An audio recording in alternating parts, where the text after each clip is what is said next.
Welcome back, everybody. So we're here for the second part of the 4.4 notes, which is going to be the definite integral as a function. So this is what we call part 2. Sometimes it's called part 1 again. Sometimes different textbooks view them differently. So let's go ahead and read through this theorem first, and then we'll discuss. So if f is continuous on AB, the closed interval, then the function g, defined as little g equals the integral from a to x of f of t dt, where x is some value between a and b, is continuous on AB and differentiable. All right, so if little f is continuous, then little g is continuous and differentiable. And g prime is equal to f of x. So there's really two ideas here. One is, so g of x, note, is an area function because the indefinite integral is describing area under the curve. It's signed area, so it could be positive or negative. So area as a function. And the derivative of our area function is that derivative function that's inside. So in other words, whatever we are integrating, the function itself is the antiderivative function. So g prime, the derivative of g, is just little f.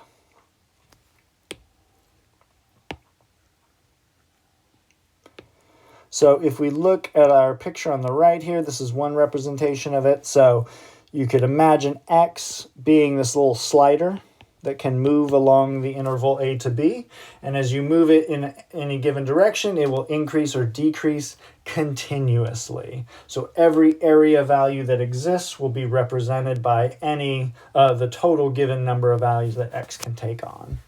So again, x is like this little slider giving you all of these different areas.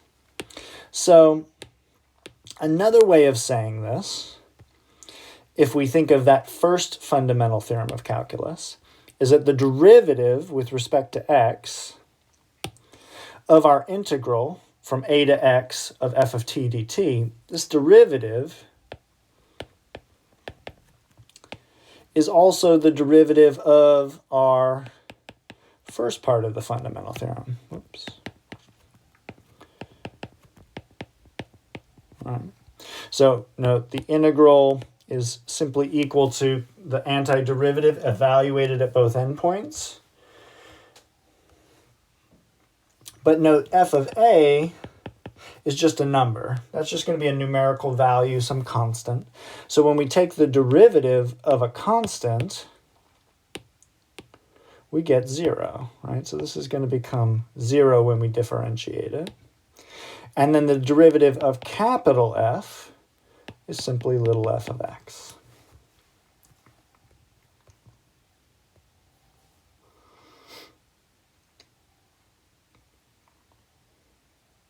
Now in our definition, I think we use f prime, or we use little f of t there in g. And so it can be sometimes confusing to think of the notation, but if we talk about f of x and then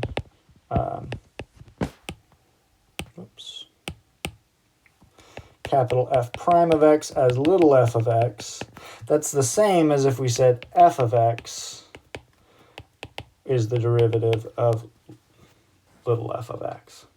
So note, there's sometimes separate notations used to describe the same thing. But note, this is very useful because what it tells us also is that the derivative operation cancels out the integration operation. Right? So what this tells us is that derivatives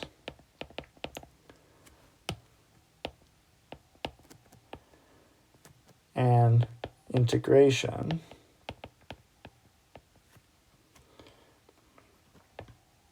are inverse operations. Right, so which is why we say anti-differentiate versus differentiate. So differentiation and integration are inverse operations, which is why this is called a fundamental theorem, because this is the key connection between differentiation and integration. So we're going to spend pretty much the remainder of this chapter looking at some additional techniques, but also focusing on the fact that there is differentiation and integration as inverse operations of one another. All right, so let's go ahead and look at some examples here. And we'll start with number 1. So we've got capital G is equal to the integral from 2 to x of t plus 1 dt. This is actually, an integral we can evaluate, and we can, find the antiderivative if we wanted to and compute. I guess before getting to this, maybe going back here, what you'll also notice is that the variable t, disappears when we actually evaluate the integral, right? So our integral actually just gives us a function of x, which is why we're differentiating with respect to x. So t is typically called a dummy variable because it's going to disappear once we integrate, right? So we're not going to use that variable once we're done integrating. So just keep that in mind. So we've got capital G of x. So we're going to do this 2 ways. We'll do this kind of the longer way and then the shorter way. So the longer way would be, okay, let's just actually evaluate the integral. So t plus 1, the antiderivative is going to be 1/2 t squared plus t, evaluated from 2 to x. So that's going to be 1/2 x squared plus x minus, and then 1/2 of 2 squared, which is 4. So 4 divided by 2 is 2, plus 2. So we're going to get that g of x is equal to 1/2 x squared plus x minus 4. So that's our function g of x, which is representing the area under this linear function, but it can be represented simply as a quadratic, which is kind of cool. So we could then differentiate. We'll get g prime of x. So taking the derivative of this, we see that we get x plus 1. And that's our answer. So there's no fundamental theorem of calculus part 2 needed for this. But let's look at what the shorthand would be. So g prime of x is equal to this function. Now we are going to have to be careful because the input value, it can be more complicated. So we'll just note that our upper limit of integration, the derivative of that variable is simply equal to 1, right? So we're not going to have to worry about the chain rule for this particular example. So g prime of x then is just going to be x plus 1, right? The exact function on the inside.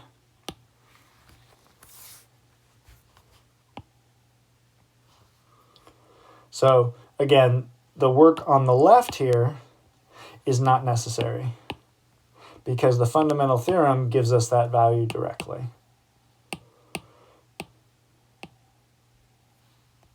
Whoops.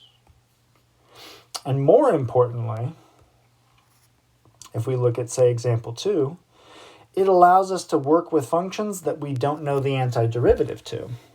So in other words, the integral of 1 over 3t plus 1 dt is not an integral that we've looked at yet because we don't have a way of evaluating this. So you might think, okay, this is 3t plus 1 to the negative 1.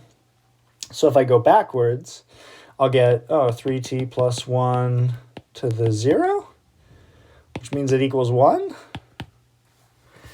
So if we have a linear rational function, a function with a rational denominator, rational expression that has a linear denominator, and a constant numerator, what is this going to be? So we don't know yet. So we don't actually have a way of evaluating the antiderivative.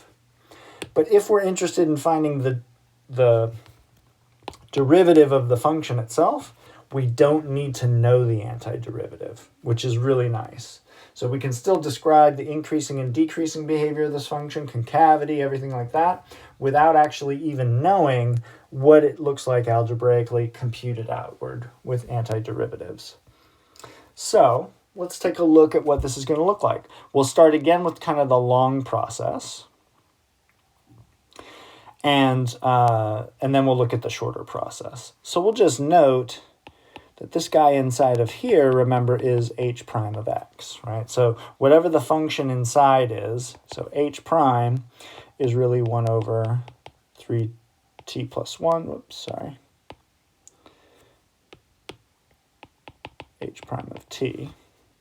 So this is really our derivative function.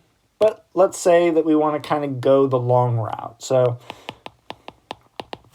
let's go ahead and work this out. So we'll suppose that this can be integrated.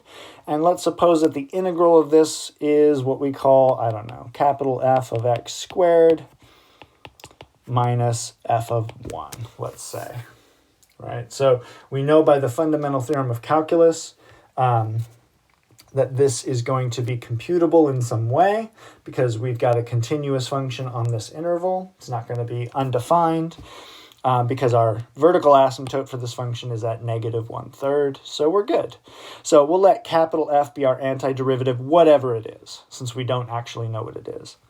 So now we can just compute the derivative like we normally would. So h prime of x is equal to, so f of x squared is a composite function, so we need to use the chain rule. So we'll have 2x is the derivative of x squared times the derivative of f of x. So we'll get 2x f prime of x squared, and then f of 1 is just a constant, so that's just going to become 0. So we get 2x f prime of x squared. But no, we were assuming that f was the antiderivative, which means f prime of x is just h of x. So this is really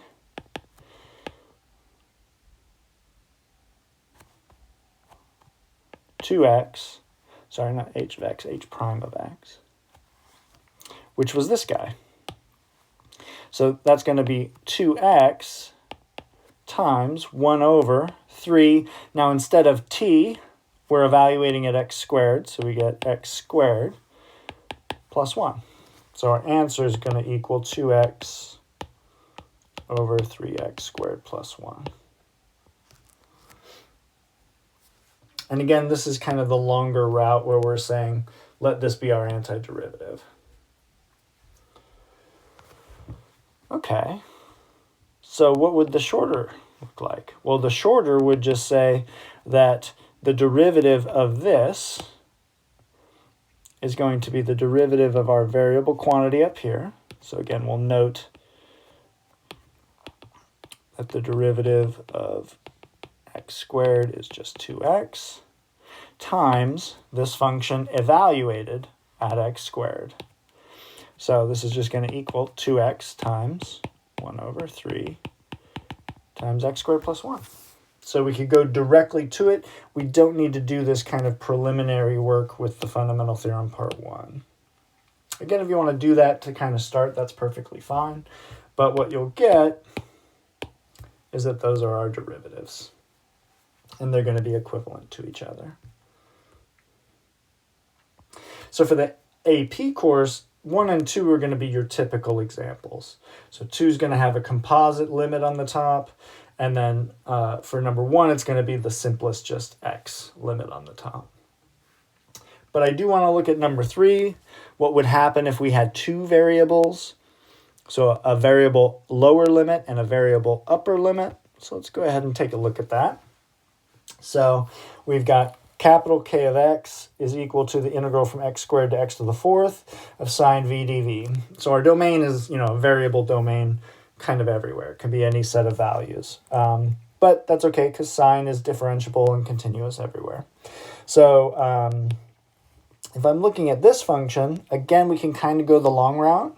So we could evaluate this first and then differentiate, because sine v is a pretty easy integral.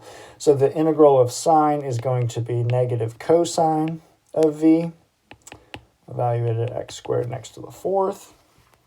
I will simplify this a bit and make it positive cosine of v and switch my limits of integration so I don't need to worry about that negative sign floating around. And so we'll get that k of x is equal to cosine of x squared minus cosine of x to the 4th. which means that k prime of x is equal to 2x times -1, since the derivative of cosine is negative, sine of x squared, plus, since again we're going to have another negative here, 4x cubed times sine of x to the 4th. So just using the chain rule on k of x. And so what we'll see here is that that's going to be our derivative function.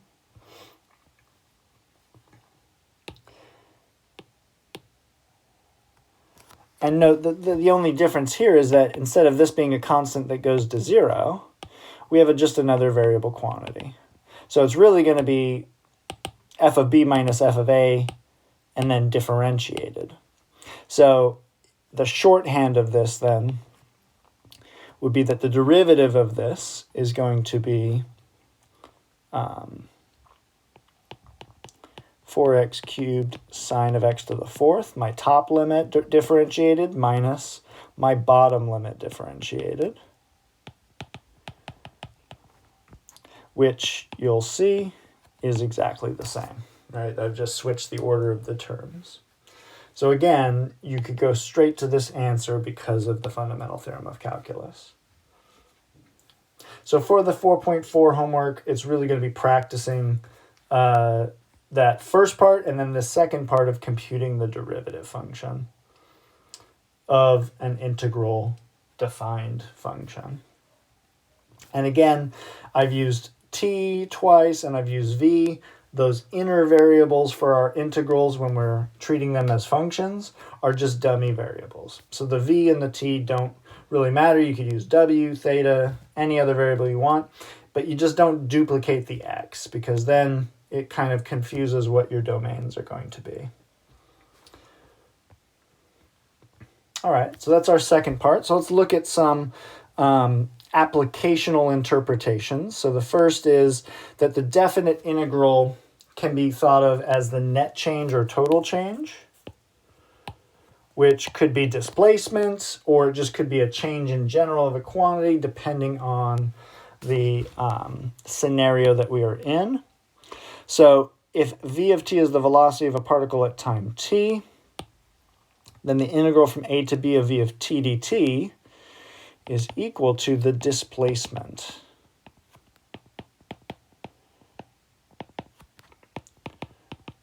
of the particle from time t equals a to t equals b. And we'll just note distance if v of t is always positive.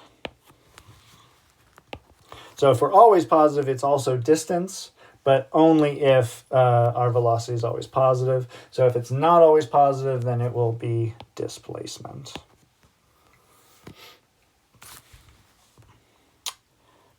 Okay, and then if p is the population, p prime is the rate of change of the population, then the integral from a to b of p prime of t is going to represent the change in population from t equals a to t equals b. And note, if we have actual numbers, this change can be represented as an increase or decrease. Right? So if you say change, that's kind of ambiguous, right? So if you have actual numbers, you're going to say the population increased by 500 people or it decreased by 500 people, just as your position went up 10 units versus went down 10 units.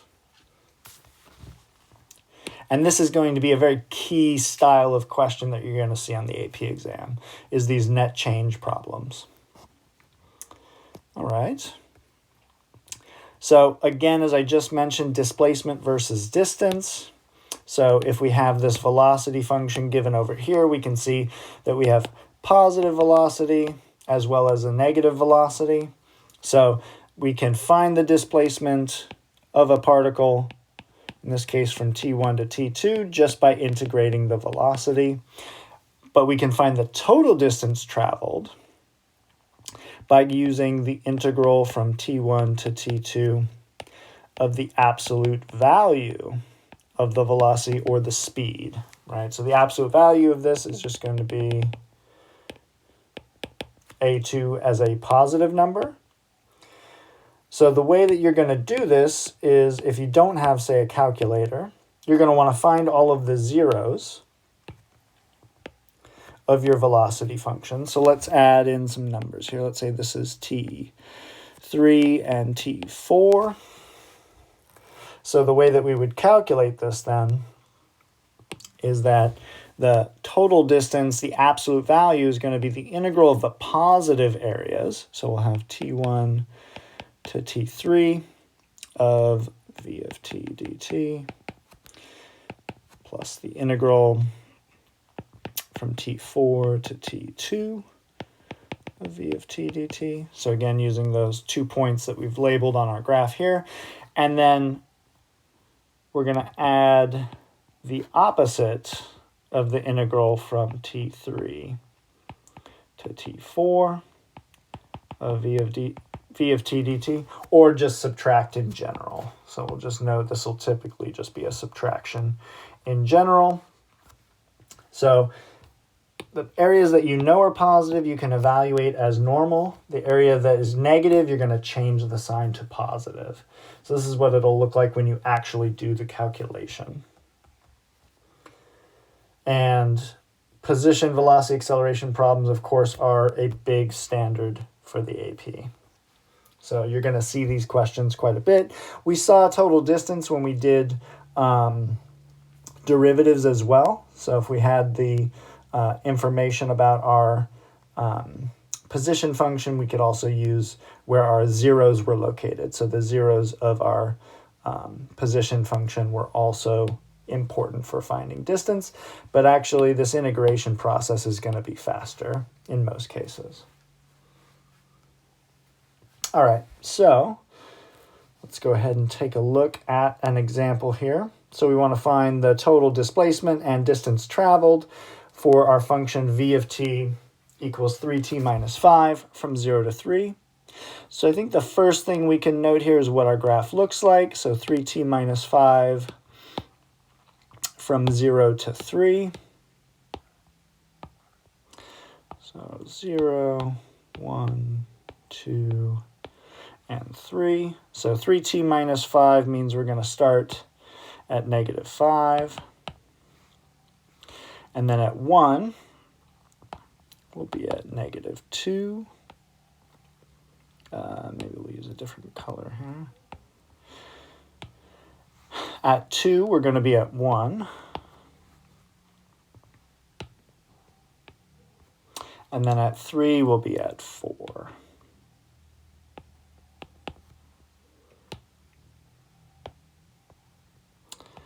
So we're going to have a linear function here.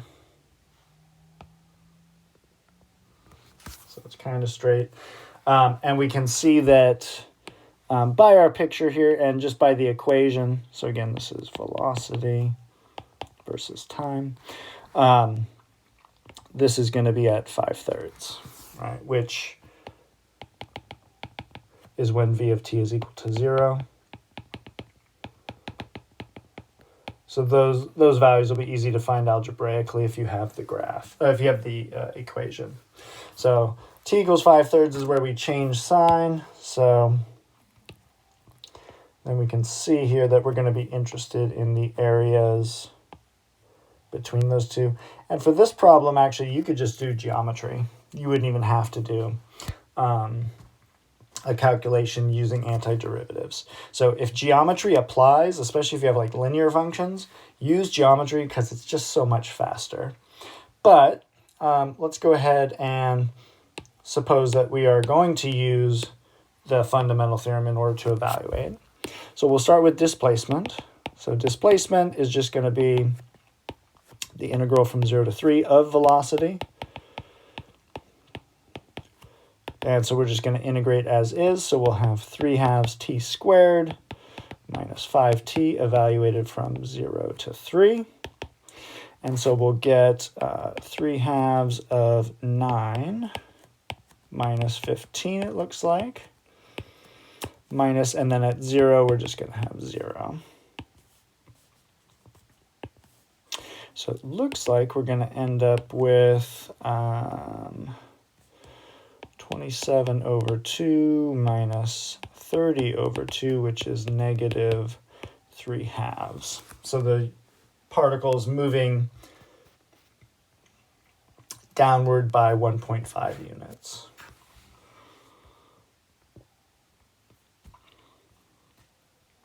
And that kind of, well, let's see.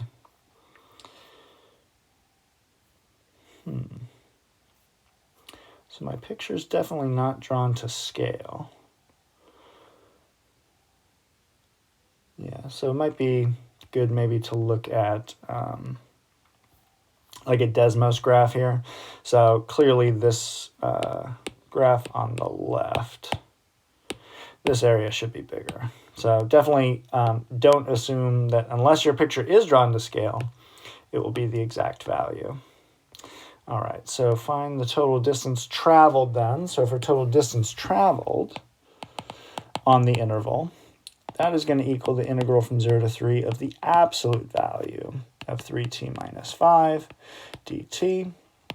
So what would change about our graph is that now it's going to be positive. That area that was below is now above, but we already know where that separating factor is at. So we're going to rewrite this as the integral from 0 to 5/3, and we'll add a negative sign on the outside since we know this part of the area is going to be negative, plus the integral from 5/3 to 3 of 3t minus 5 dt. So again, geometry in this case is going to be much faster because this is going to be a little bit messier, but let's see what we get. So we've got, again, 3/2 t squared minus 5t from 0 to 5/3 plus 3/2 t squared minus 5t from 5/3 to 3. So what is 3 times 5/3 minus 5? Oh, whoops, sorry. 3/2 5/3 squared minus 5 times 5/3. So let's look at that one. So that's going to be 75 over, oh, we can cancel one of the 3's. Yeah, so we'll make that a 25. So we can make this 25 over 2 minus 25 over 3, which is going to be 75 minus 50 over 6, so 25 over 6.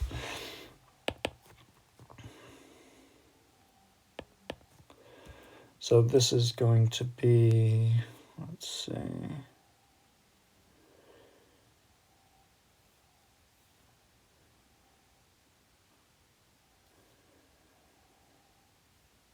so that shouldn't be positive though.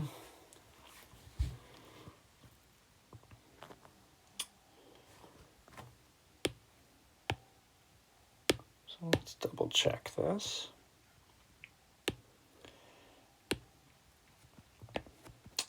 All right, so we've got 3/2 times 5/3 squared minus 5 times 5/3 minus 0. So then 3/2 of 25 over 9 minus 25 over 3. Oh, it's going to be 25 over 6. I see what I did there. So 25 over 6 minus 25 over 3 is going to be negative 25 over 6. So we should get the opposite of negative 25 over 6 for our first part. And then on the second part, we're going to have evaluated at 3. So that's going to be what we had before. So that is going to be negative 3 over 2 minus, and then at 5/3 again is going to be negative 25/6.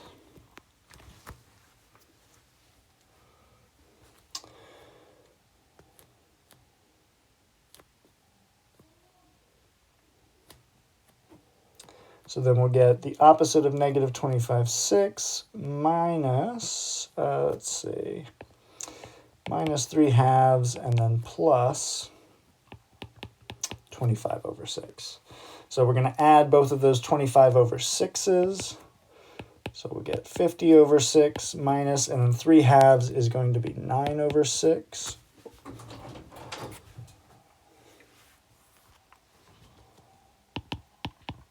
Which is 41/6. And we'll stop here, and then we'll come back and finish the remaining examples.